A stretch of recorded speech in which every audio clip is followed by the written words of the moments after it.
A día de hoy, prácticamente todo el mundo conoce al detalle las videoconsolas que nos rodean y lo que podemos esperar de ellas, ya que Internet nos da toda la información que necesitamos al instante.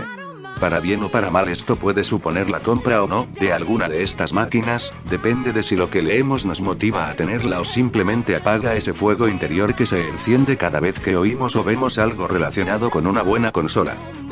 En este vídeo no voy a intentar darles o quitarles la ilusión sobre las consolas que mencionaré, o de poseer una de las dos portátiles actuales, sino más bien intentaré analizar y dar mi opinión de por qué existe esa diferencia abismal entre las ventas de ambas consolas.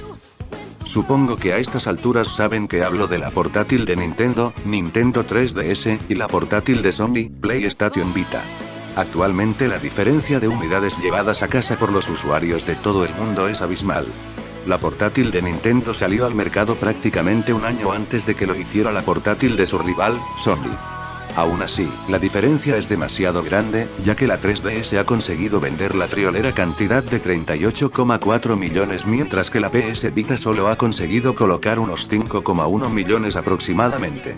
Si miramos solo las cifras de 2013, obviando el año de ventaja que le lleva 3DS a Vita, vemos que la portátil de Nintendo ha colocado 13,7 millones mientras que la de Sony solo 4,1. ¿A qué se debe esta diferencia abismal entre ambas consolas? ¿Es simplemente una cuestión de precio? ¿Es cuestión de catálogo? Todo esto tiene que ver con la anterior batalla y su influencia en la nueva generación. En la historia de las videoconsolas portátiles, desde que Nintendo entró en este mercado, no ha habido rival que supusiera un gran aprieto para la veterana nipona. Pero en la anterior generación, Sony, empresa que había destronado de su reinado en las sobremesas a Nintendo, se preparó para luchar con ella también en el mercado de las portátiles. La gran empresa del país del sol naciente, novata en este mercado, nos presentó un proyecto de portátil que sorprendió a muchos. Fue una consola bastante potente, con grandes gráficos y que dejaba el cartucho atrás para usar mini discos. Pero sin embargo no consiguió destronar a la reina de las portátiles, que presentó la que ahora mismo es la máquina más vendida de la historia de las videoconsolas, la Nintendo DS. La consola de doble pantalla encantó a grandes y a pequeños, e introdujo en el mercado a jugadores que hasta entonces no habían sido asiduos a una videoconsola. De esta manera ha conseguido vender a día de hoy 154,31 millones. Sin embargo, la primera portátil de Sony se quedó en 75,94 millones. Una cifra bastante buena, pero que no sirvió para evitar que Nintendo dejara de ser la líder en este sector. Si nos fijamos bien, vemos como el camino que están tomando las nuevas portátiles es muy parecido al que siguieron sus predecesoras. Nintendo sigue apostando por su doble pantalla, innovando una vez más. Tras añadir una pantalla táctil, que daba una noción de jugabilidad a los usuarios que nunca antes habían vivido, ahora añadió un efecto 3D en su pantalla superior, para el que no es necesario usar gafas, que proporciona una nueva dimensión a todos sus títulos.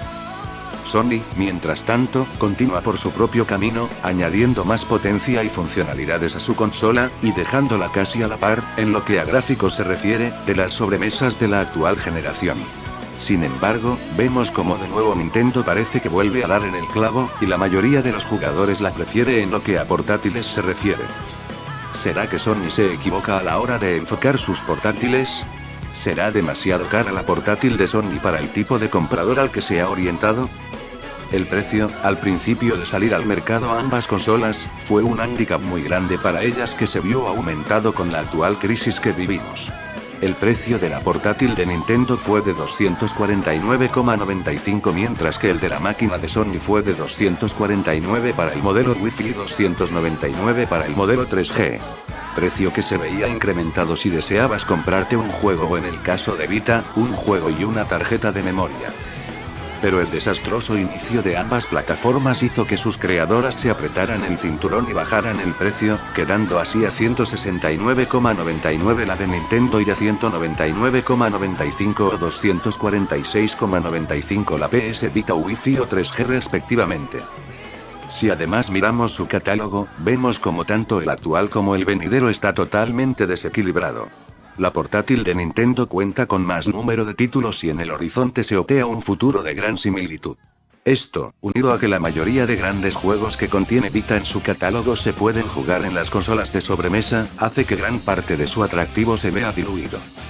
En mi opinión, la razón por la que Vita no acaba de despegar, es porque la consola está orientada a un solo tipo de jugador, lo que actualmente se denomina como hardcore gamer, olvidando así al resto de jugadores que, quizás por falta de tiempo o ganas, no le dedican un gran número de horas a la semana a los videojuegos. Sin embargo, al ofrecer en su catálogo pocos juegos exclusivos para la portátil que no puedan ser jugados en ninguna otra plataforma, estos jugadores no acaban de decidirse por ella, como consecuencia directa de ello sus ventas no aumentan demasiado y por consiguiente pocas compañías se atreven a lanzar sus juegos exclusivamente para ella. Caso contrario a lo que pasa con Nintendo, ya que siempre tiene un número de exclusivos garantizados, que hace que sus ventas sean buenas y las compañías vean más beneficioso desarrollar juegos para ella. Para que el futuro de Vita sea el mejor posible, ya que el precio es bastante aceptable para lo que la plataforma ofrece, Sony debería de poner todo su esfuerzo en crear nuevos exclusivos que ayuden al despegue total de su portátil y así poder hacerle sombra a Nintendo de una vez. Pero no creo que esto suceda, Sony no mostró nada prácticamente en el pasado E3 2014 para Vita, sabe que no tiene futuro con ella.